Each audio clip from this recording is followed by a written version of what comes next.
Hi, my name is Dr. Meagan Dwyer. I direct the Oncology program at the University of Kansas Cancer Center, and I'm an associate professor and a licensed psychologist. And I'm going to be speaking with you today a little bit about kind of taking control of mental health, or at least some tips and tools that I hope you can all use right away. And I hope this will be very useful and something you can come back to.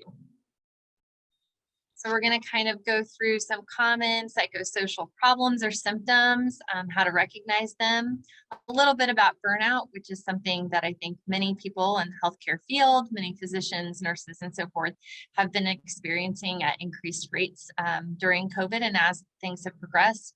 And then mostly I wanted to give you some strategies and tools that you can use now, today, when you leave, on your way home, at the dinner table, wherever. Want it to be really useful. I am going to use some analogies in here. I hope there aren't too many, but I hope there'll be a lot of things that can help you remember some of the tools and conceptualize some of these mental health items and practices. One of the big first things that I always want to kind of touch upon is that especially during times of high stress and distress, when we're upset, it can be easy to kind of lack that understanding or connection with how we're feeling. We kind of get into that spin mode, or maybe we get into the white knuckled survival mode, and we're not quite in tune with ourselves. So recognizing and acknowledging the breadth of our emotional experiences and accepting them can be really helpful. We're going to experience these five major predominant emotional areas.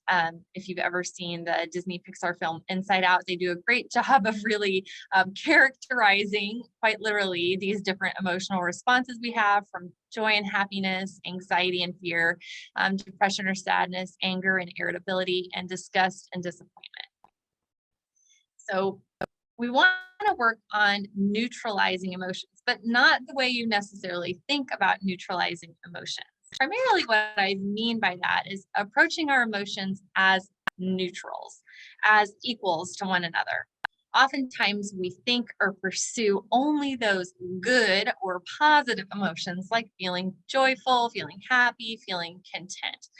When in reality, emotions are just the natural responses that we have to current and or ongoing stress or changes in one's life and one's environment and one's social setting. So emotions are the way we react. They're the way we respond. And if something is sad, we react with sadness. And that's a natural response. It's not bad. It's not negative. It can be uncomfortable, but when we can approach more openly those emotional experiences, that they will come, they will go, they're not permanent, and we can manage them, that can often take the sharper edges or intensity off the emotions. Our emotions do tend to vary in intensity and duration, how long they last, how intense we feel them, kind of even our body responses to those. And sometimes when emotional reactions or responses get too intense or last too long, the duration is too long, it can impair our function and or impact our quality of life. I wanted to overview kind of two main areas of distress and mental health concerns. Not that these are all encompassing. There are a lot of other areas and a lot of other routes we could take. But these are experiences that all of us will have from time to time. So first off is anxiety, which is again, a normal reaction to have, particularly when we feel threatened or when we confront the unknown, which we often, our brains kind of decipher the unknown as a potential threat. We can be a little weary of that. Anxiety can actually be a wonderful tool. It's kind of our body's natural alarm system that says, danger, danger, something's bad is going to happen. It should activate our sympathetic nervous system. That's going to kick us into fight, flight, or hide, which are, from an evolutionary standpoint, the most effective ways for us as humans to get away from danger. We either have to run away and avoid it, we have to attack it, or we have to hide from it. And so it's very normal to have this reaction when we feel threatened or we confront things that might be threats.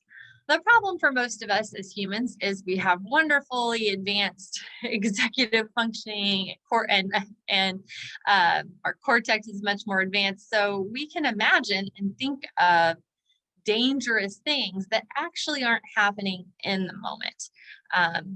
So we're great at slaying the dragon, so to speak, when it's here. But if if the alarm bell rings and we come charging out of the castle with a sword and a shield and say, okay, I'm ready to slay this dragon, but there's nothing there, it's hard to hold up. It's hard to maintain that stress response for very long without feeling exhausted.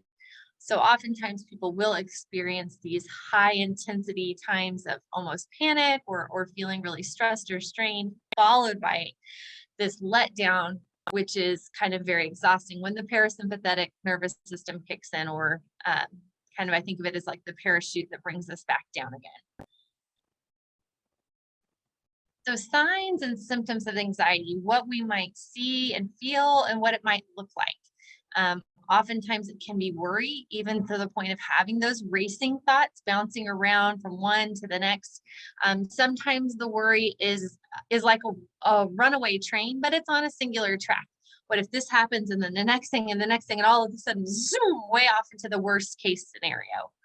Other times I think of it as like pinball anxiety, where I worry about this thing and that thing and that thing over there, and then that, and it's going every which way, can be very distracting, can be very, very stressful for us. Because we're kind of wound up in that tension of worry and being uneasy, irritability can be a way that that stress kind of seeps out. We feel more edgy, maybe impatient, maybe easily frustrated, grumpy. We may snip or snap at people around us when things don't happen the way we want them to. Sometimes memory and concentration can be a challenge when we're experiencing anxiety. One thing to remember is that there's a really strong relationship between concentration and memory, between focus and memory. So almost like a camcorder, if you're going to record something, you have to focus on it. So your attention and concentration have to be on that thing in order for you to record it and then bring it back out through recall or memory. So if anxiety is distracting you and you are all over the board, you're not going to be recording things very well. And if it's not recorded in a solid way, you can't then recall it back out. Anxiety can also come with a sense of fear or dread, nervousness, restlessness, tension. On the physiological side, where these things can kind of come, are a sense of shortness of breath, feeling like our heart is racing or at least beating faster. We can feel tension, especially in this day and age, as you're all probably sitting in front of your computer or your tablet or your screen of some kind, listening, and I'm in front of the screen talking about this. We all are kind of lean over, we hinge our shoulders, we carry tons of tension in our neck and our shoulders, and that consistent muscle tension can be very hard. When we're anxious, nervous, we tend to tense up even more. For some people, that pit in the stomach can also turn into like a churning stomach, butterflies in their stomach, but not so comfortable, all the way to feeling nauseated. We talked about the restlessness or feeling jittery. And when we are anxious, we can both experience pain differently. It can be more intense for people sometimes. It can feel like their nerves are just firing a lot quicker or a lot more intensely when they're experiencing anxiety. And that can create a little bit of a vicious cycle where then we get more anxious in anticipation of pain. Then the pain is made worse by the cortisol levels in a heightened anxiety state, and the cycle can kind of keep going. So like we said, anxiety is normal in many ways. It's something that we're going to experience from time to time when we feel any sense of threat, when we feel any sense of danger or alarm. We do want our nervous systems to work to keep us safe, but we have to be better at deciphering what's actually dangerous, what's just uncomfortable, and what we can manage. However, some anxiety or nervousness can get to be a little bit too much, for maybe if it's going on for too long, or in ways that make life harder, it can indicate that you might be dealing with a little bit more clinical level of anxiety. Problematic anxiety can look like, for some people, being very on edge, being very tense, having a hard time relaxing, even to the point of panic attacks or frequent panic attacks. And then often, unfortunately, people, because avoidance is one of the major ways we try to manage anxiety, they can start to avoid aspects of their daily life, parts of their work, because their anxiety is so high. I don't want to go see that patient. It's just too intense. I can't manage it. I don't want to look at my email. It's just too much. I don't want to deal with that thing. I'm so overwhelmed. I don't want to write my notes anymore, as I'm thinking of a pile of documentation that I will be headed to do later this afternoon, right? So we can kind of avoid that. It can pile up on us. We can get nervous, anxious, avoidant about things. One thing that I think is really important to watch for and self-reflect is that anxiety that we're feeling really transient? It's coming and going rather quickly, or is it interfering with our ability to do our typical activities? Is it hard to eat, or am I eating too much? Is it hard to fall asleep or stay asleep?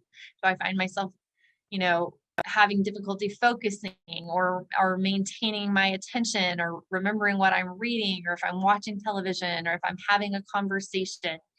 When we're under a lot of stress and we're feeling really anxious and activated, that's easy to have happen when things around us kind of start to fall apart, or we can't engage effectively or in the same way.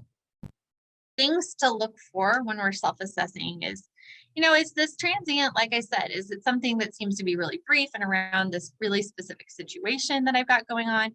Or is it becoming more persistent day after day for several weeks and it doesn't seem to be getting any better? Is it distressing to me? Am I really upset? Do I notice how this is too heavy or too much? And is it impairing? So I think of those kind of 3 benchmark pieces or kind of telltale signs that if it's persistent, if it's distressing to you, and if it's impairing you or impacting you, it might be time to seek some help or at least talk to someone that you trust about how you're feeling.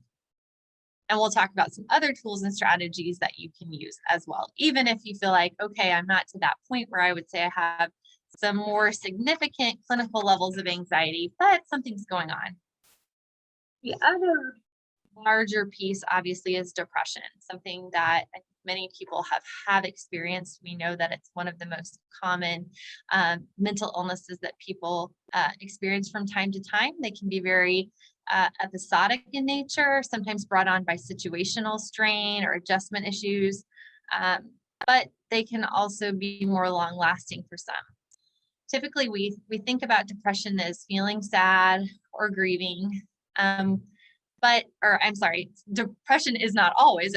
I started to read down too far.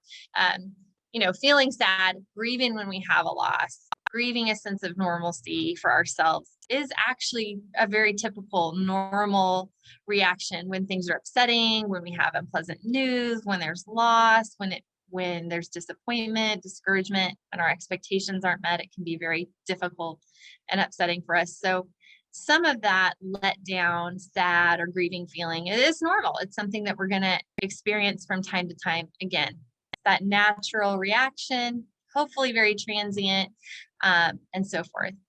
However, some people, when they're feeling down, it's not a sense of sadness. It's not crying spells for them. They actually feel what we call anhedonia, right? They don't care about things. They don't get pleasure from the things that they normally enjoy doing.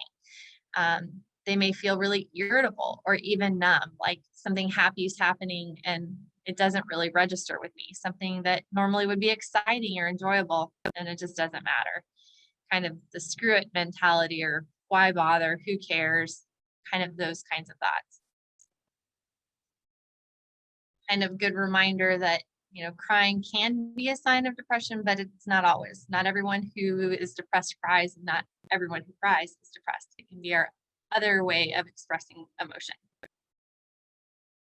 So common signs of depression, typically we will see, like we said, sadness. It can come out as irritability, a lack of motivation. That lack of motivation can be lack of motivation to do do things we normally enjoy doing, all the way down to doing basic tasks, even things like personal hygiene or caring for ourselves, eating, taking a shower, caring for others around us. It can feel like this big shutting down and stopping heaviness. Oftentimes it can come with the thwarts of negative or critical thoughts that we have. We think in psychology about kind of the trifecta of negative depressive thoughts. It's kind of like, I suck, you suck, the world sucks. When we find ourselves repeatedly in that cycle of criticizing ourselves, criticizing or feeling negatively about others, criticizing and feeling negative about, everything around us, having a hard time there. And we mentioned like the loss of interest can be a really big red flag. On the physiological side, how depression impacts the body, we can have crying spells. People often report a sense of fatigue or feeling excessively tired, but this is a fatigue or tiredness that may not really be relieved with sleep. For a lot of people who are more severely depressed that I meet with, or who are dealing with depression, they'll report this sense of heaviness and fatigue and exhaustion. And they lay in bed and sleep and try to sleep and sleep, maybe even excessive hours, maybe 10, 12 or more hours a day, but they still feel fatigued when they're awake. It's kind of like this fatigue that's not satisfied by sleep or rest in the way we typically would want to see. Again, similar to anxiety, people can have changes in their appetite. A lot of times people may lose interest in food or be unmotivated to cook or get food or care for themselves in that way. Other times people may try to seek comfort foods, in our kind of more traditional comforty things that we do of heavier foods, higher sugar content, higher carbohydrate content, kind of seeking comfort, trying to self-soothe. So I think of a lot of initial aspects of depression can be that kind of self-soothing gone awry, sleeping too much, laying around too much, slowing down too much is an effort to feel better, but it may just perpetuate that cycle. That moving slow, just kind of everything seems to slow down for a lot of people when they're feeling that heaviness of depression. So when might it be more of a clinical state or something to be concerned about? Like we said before, some sadness or briefly feeling like you don't care or get aggravated or despondent can be actually normal, especially in response to certain situations. But we would hope that it would be transient. So too much of that feeling, too much intensity for too long, intense duration as well, can be a problem. So being too tired, numb, or sad to get out of bed, or doing so only with great effort, like it just takes everything in me to get up, to get moving, to get going. Lacking the motivation to complete those self-care tasks, caring for yourself, caring for your family, caring for a pet. Feeling stuck in the mud, like I'm going slow, or it takes so much effort or energy to do just about anything. We talked a little bit about that lack of enjoyment and things that normally would be something exciting for you. Maybe acting a little bit different. I can think of a patient I had seen, and she was a woman who kind of always had herself very, very put together, always very, her makeup was always done, her hair was always done, and she always had jewelry, outfit was always, her clothes were always neatly pressed and she came in for a session once, and as soon as I went to the waiting room to get her for her session, I knew something really bad was up, because I hadn't seen her in several weeks. She had missed an appointment, which was not typical. And she came in and it didn't look like she had washed her hair in quite some time. She didn't have on any makeup. She had on sweats that didn't look clean. So just walking in the door, I knew that something was really up, and she definitely was struggling with a lot of depression. So sometimes those big shifts or changes we may see in ourselves, or we may see in people around us. Sometimes this can also coincide with people having thoughts about death, suicide, self-harming. Even, there's kind of a sliding scale on that of just thinking like, thinking more about it, even if we're not thinking more about death or mortality or that kind of despondency, versus thinking necessarily about a plan to hurt myself or a plan to end my life. But those thoughts can happen. I'm going to go back really quickly. Again, to note, just like with anxiety, things that we want to watch for are, is this persistent? Are these feelings hanging around for an extended period of time? Typically with depression, we would say for at least 2 weeks or more. If that's not really coming up very much at all, we're really down for 2 weeks or longer, definitely time to maybe reach out or seek some help or try some of these strategies, or all of those things I think would be good. Thinking about your level of distress, and is it impairing your day-to-day living and enjoyment? So is it persistent, distressing, impairing? Time to get some more help. So burnout can feel a lot like anxiety and a lot like depression sometimes. Potter wrote an article in 2010, I think I have it listed for us, but it's the chronic psychological syndrome of perceived demands from one's work outweighing the perceived resources in the work environment. I know for many people, there are various aspects of work, right? There's our paid for work, the work that we show up to, where the paycheck comes from. But then there's a lot of non-payable work, right? That doesn't get acknowledged. The work that we do around our home, even if you don't have a family, you're taking care of yourself. Maybe you're taking care of parents, friends, neighbors, pets. There are responsibilities to take care of your home or your car or other things outside of even work that still are a demand on our time and our resources. Those things may have gotten more challenging. So typically with burnout, though it's, like I said, kind of can feel similar, what we see for people is they start to develop this negative self-concept. They think of themselves as maybe being ineffective, maybe failing. I don't know that this is the right thing for me. I don't know that I can do this anymore. They start to have really negative attitudes about work, complaining more, being more frustrated, being more despondent. They lose interest in work-related issues. Maybe they don't even want to solve the problem in front of them. They kind of are like, nothing's going to get done. They become very cynical. Doesn't matter what I try, the system's not going to change. The chief's not going to listen. I've talked to them so many times. This is ridiculous. I'm not going to another meeting about this. Sounds familiar, right? We probably all experience some of those things from time to time. We start to get really dissatisfied. We're emotionally exhausted. It's harder to attend to the needs of our patients, maybe the needs of our colleagues, and even our own needs. And then depersonalization, which in this context really means that sense of not feeling like myself, maybe even losing some of my identity and my profession. For many people in healthcare like yourselves, doctors and nurses, and other providers, physical therapists, occupational therapists, I could go through pharmacists, this list where, professional identity is a big part of identity. People went into those fields because they had an interest in science and wanting to improve things and wanting to help others and to care for others. And they can kind of feel like, well, if I can't do this, who am I? I don't like this anymore. I can't do it. Maybe I'm not cut out for this. So there's that self-doubt that can kind of start to creep in and be really challenging. Oh, all of this can be super heavy and it may sound really familiar, but I think it's important to know that none of these things have to be permanent. None of these things that we're talking about, be it anxiety, depression, or burnout, have to last forever. So I'm going to shift gears a little bit, shake off some of the heavy explanation, and hopefully move towards action. What are some of the things that we can do about this? What are some changes we can make? What can we do about it? The psychology research would definitely say much can be done.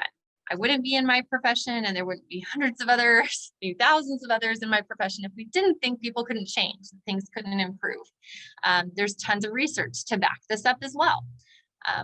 I think this is a great illustration and hopefully something we can reflect upon, that when we're in connection with our values, the things that we believe, the things that we hold dear to us, to the type of people we want to be, the type of lives we want to lead, when we are cognizant and aware of our mindset, what we think, how we process, and then we convey that into behaviors, what we do, how we react and respond, often can begin to make changes.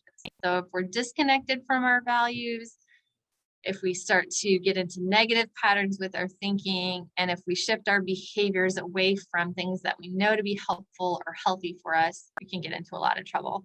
So it can be a vicious cycle in a negative sense, but it can also be a really wonderful self-feeding positive cycle if we get things going in the right direction. So values is one of those areas. So we're going to kind of walk through some tools and things to use in connection with our values, some tools and things we can use in connection with changing behaviors, and some tools and connections and things we can use around our mindset or our thoughts and thinking patterns. So we're going to start off with values. So I did a training on acceptance and commitment therapy a couple years ago. It's something I had trained a little bit on in grad school, but wanted a refresher, wanted to advance that. It was a really, really great training. And this is something that I took away from that training that I have found to be really useful and reflective for myself. I use it with use this with a lot of my patients. I think it can be really useful. So it's kind of a batteries exercise. The way we can conceptualize this is that the values that we have, when we engage with them, it can be like charging our batteries, giving us the energy that we need to go, the energy we need to feel good, the energy we need to engage with life more fully. So the process is the outer circle where those batteries are, they need plugged in. So we're going to rate them from, this is probably the most important thing to me. There's no right or wrong answer. For some person reviewing this, they may say that their family is their top value and that, you know, their work or career is a little lower. For other people, they may say, no, my work and career is really the value to me. And spirituality is just a little less. It's not as valued to me. This is not a comprehensive, you know, list or the only list out there of values you can consider, but I think it does touch upon a lot of things that many people find to be important to them. So we would kind of walk through that outer circle and rate, you know, a 10 being something that's the most important, the highest. So it's going to kind of be this inverse rating. So a 10 is the thing that's most important to me, all the way down to a 1. That's just not very important to me. As we go through life, things may shift. You know, I can think of for myself that education, training, and learning when I was in graduate school were probably one of the top things. Well, now that I'm on the other end of training fellows and training interns, it's still important to me, but it's come down, it's shifted, it's a little bit different. So it may be more about career and family and now less about training. And that's okay. As we get older, you know, I find for some of my patients I work with who are now retired, that's going to shift. Maybe community life and friends and family are most important to them, or recreation and fun, and work and training is kind of off the radar screen now. So again, no right or wrong. This may shift for you over time, but I think it's helpful to kind of rate. So first we rate the importance of these things to us. Then on the inner circle, we think about, in the past couple of weeks, how much have I engaged in activities related to that value? How much time have I spent with my friends and in my social life? How much would I rate myself as connecting with my partner, connecting with my family, connecting to spirituality, to my work, and so forth? And then we would look at the deficit by subtracting. So let's say that I said family is really important to me. It's a 9. It's very, very high up there. But I've been so busy at work and managing things and just, you know, collapsing on the couch as soon as I get home. So if I rate how much have I engaged with my family in the past, you know, couple of weeks, and that's a 3, that's a pretty big deficit, right? There's a 6-point deficit. This is all an internal scale. There's no wrong or right way to do it. But I know that if I have limited time or resource and I really want to re-engage with my values, that's an opportunity. If there's a gap, there's an opportunity. So if I'm going to spend some more time doing something to engage with my family is probably going to impact me the most. It's probably going to make me feel a lot better. So this is where, going back to burnout, I think sometimes employers, larger organizations can miss the mark, right?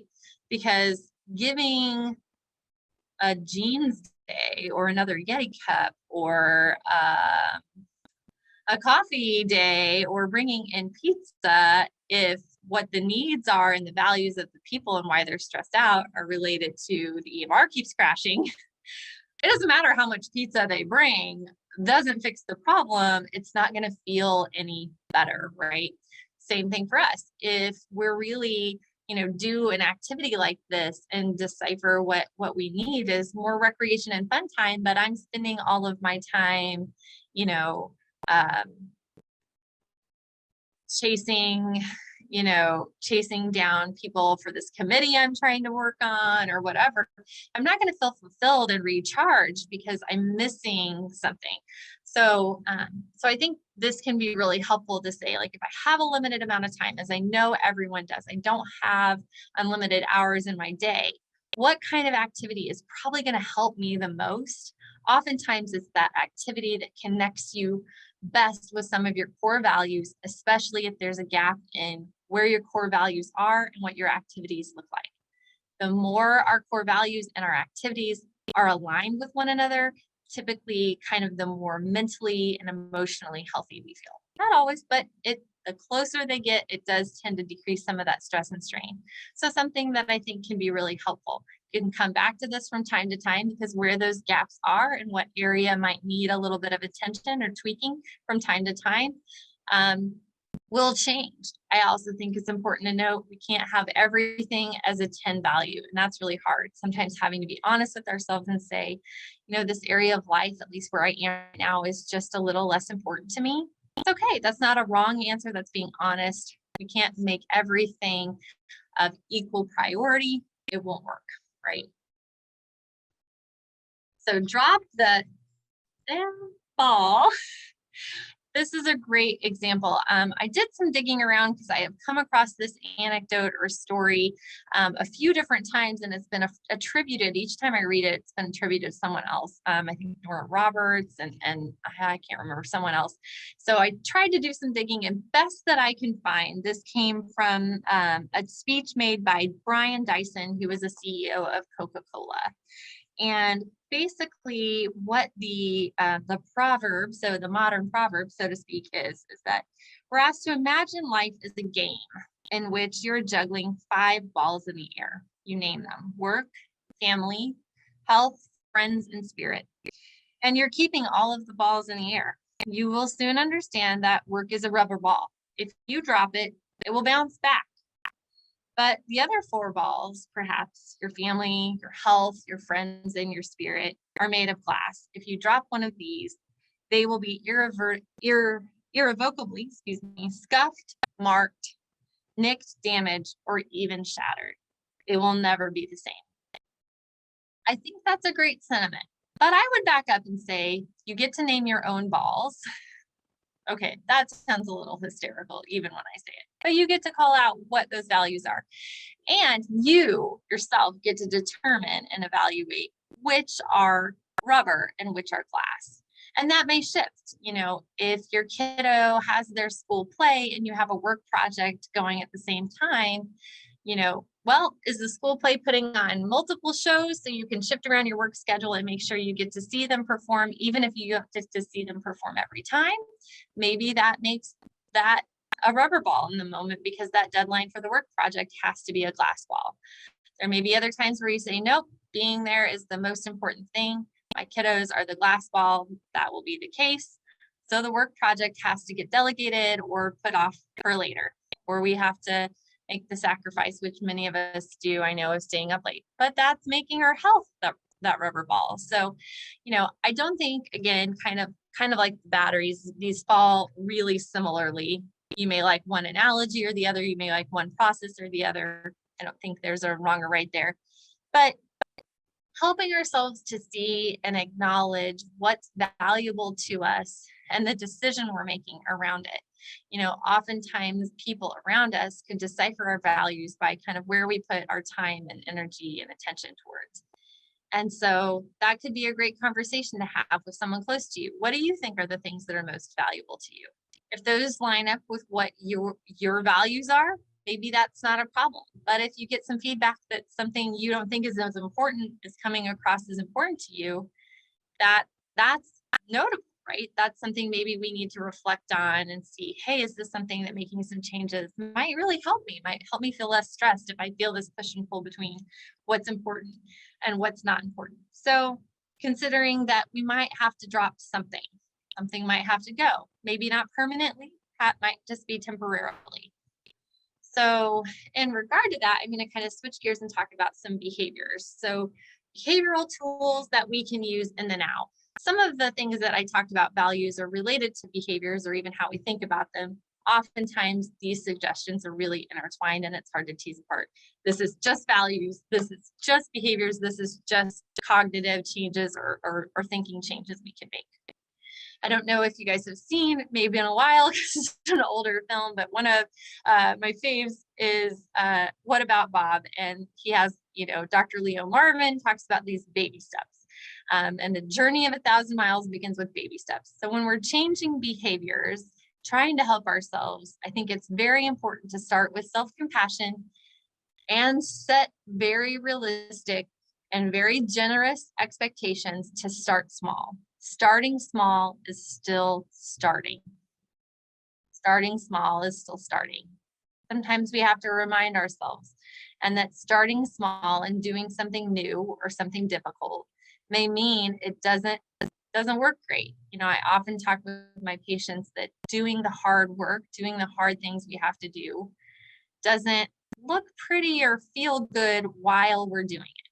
And that's not the point necessarily. So starting small is giving ourselves the grace to stumble through figuring it out. Starting small to make changes may mean that we have to be honest and do less, not necessarily do more. Resilience is not always doing more. Sometimes it's recognizing the need to slow down, the need to do a little less in some area, or at least a period of time. That's taking a few days off, if that's, taking the longer way home to drive, to collect your thoughts, if that's, engaging less in something, even if you love that book club, but you're just too strapped. Maybe it's a rubber ball and we got to let it drop for the moment be. So saying no, practicing saying no when we can't take on anymore, because no is a full sentence. We don't need an excuse. We don't need to qualify it. We can just say no. I have to remind myself and practice that too. So thinking of our behavior changes and things we can do, I often think of this as the difference between recognizing what works for sustaining and maintaining us and what works for improving us. So I think of this as the floor versus a trampoline. So a floor is something that helps us to meet our basic wellness needs in this example. So it's keeping us stable, keeping us going, kind of stabilizing, solidifying, good foundation. We often need to, if we're feeling a little unstable, if we're feeling a little overwhelmed, if we're feeling exhausted, burned out, down, anxious, floor might be the starting point. So those kind of main areas that we know to be good for wellness, no matter what, are we sleeping? And are we setting ourselves up to have good sleep by, maybe taking some time away from screens before we go to bed, being mindful of not over caffeinating or using other substances, just really looking at, am I setting myself up? If sleep is vital, that rest is so vital, am I setting myself up to get enough rest, to get enough sleep? I know that for many people, especially when we're stressed, maybe we create this scenario where we treat sleep like the rubber ball. I could just stay up later or get up earlier to finish this project or get this done or do this. That's not usually a sustainable, maintainable level for very long. So making sure we get rest. Eating doesn't have to be perfect, but being mindful. Are you eating enough? Are you getting some nutritious food in there? How do you feel when you maybe are more mindful about what you eat? Are you drinking enough water? Are you staying hydrated? Especially when we get busy, it can be easy to let that slip. If it's keeping some water handy or nearby, you know, using tools that you have. Sometimes smartwatches or tools you can set them to remind you to eat, remind you to take a break, to remind you to sleep, to remind you to wind down, to remind you to drink some water. Use those tools if you find them to be helpful, or especially as we're starting small, if you need that assistance or it might help you get this into a rhythm for yourself, that is great. Go with it. Moving our bodies around a little bit. This does not have to mean joining a gym, buying a Peloton. That's great if you like to do that. It can be dancing in your kitchen. It can be playing with your kids. It can be any number of things that you want to do. And connecting with others, taking time to connect with our valued relationships and people in our life, I think is so important. But this is the floor. Then there's trampolines, those things that improve, that energize us, that engage us. They might not happen as frequently, but kind of spicing them in here and there. Activities that connect us to our values, bring enjoyment, gratitude, peace, kind of the treat yourself mentality if you're a Parks and Rec fan that Donna and Tom had. Doesn't have to be done all the time, but little things you can do that you really enjoy. Turning on your favorite music when you're at home, or taking time to plan a lunch date with a friend, or whatever the case may be. I think thinking about what are those things that have worked for me, reflecting on times in life when I felt most energized, times in life when I felt most like myself. Those can be great guideposts. We're kind of getting lower on time, so I'm going to try to move through these quickly. On the thinking side, kind of considering a couple of things. All of these are things that can take time to practice and really get into the swing of. If you're stuck in that what if cycle, considering not only what if, but what if not? All these ifs are maybe. So what if this happens? It's awful. What if it doesn't? What if something different happens? Challenging ourselves to loosen our grip on that and accept what if not, it may not happen. If those what ifs are pulling us into worry about the future and spinning on that, going from what might happen, to what is, coming back mindfully to the current moment, practicing an and then, packing that parachute. What would I do if this were true? Who would I call? Who would I talk to? Who could support me? What are the resources available? Sometimes that's enough. And then we say, okay, that's not happening now, but I know what I would do. I can kind of roll up that parachute and put it in the corner. And if I need to grab it, I will. And I trust my ability to grab it when I need it. Considering, are we being mindful in the moment, in touch with ourselves, in touch with what's going on around us, or is our mind full and we're spinning through all these different things? Considering and helping ourselves to be curious, not assuming the worst, not assuming the negative, but saying, I wonder how I'd feel if I tried some of these strategies. I wonder how I'd feel if I went ahead and did give myself a lunch break more often. I wonder how I'd feel if I did go for a walk after work, even once a week. Letting ourselves explore what might work without deciding ahead of time, or without waiting for things to be perfect. I'll do that thing when I feel better. The when might not come. How about, I wonder how I feel if I did that thing?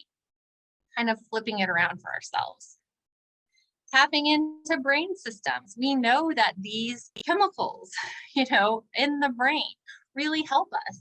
And there are ways that even outside of just medications for these, that we can tap into them. So, looking at ways to enhance our serotonin through eating protein, exercising, getting in the sunlight, and positive energy, increasing our dopamine reward system, exercise. Ooh, wow, look, it showed up again. Doesn't have to be crazy amounts. Meditation, massage, or touch, having sex with a partner. Those things can increase it. Oxytocin is that love hormone, connecting with our friends, snuggling with a pet, giving a hug. This is something we all probably miss a little bit more in COVID, that we're not touching and connecting in the same way. Endorphins, doing something doing something exciting, taking a really hot shower, laughter, laughing with a friend, looking at funny memes. Gosh, if that hasn't been a way sometimes I've needed to de-stress or used to de-stress. And it's okay. Consider therapy or medications if you need them. You know, I love to talk with patients about medication being kind of like bumper bowling. It should help you not fall into the gutters, but you should still have a range of emotion. You're not gonna, when something sad happens, you might feel sad. When something exciting happens, you might feel excited, but you might not feel so overwhelmed that you're falling into the gutters and having trouble functioning. And then as you get better, you can peel that back, gradually taper it down, working with your doctor. But it's okay to use if that's something that you need. Obviously, talk therapy can be a great resource, and there are, a lot of new ways to connect, even through technology, to therapists. And last, I wanted to leave you with some apps.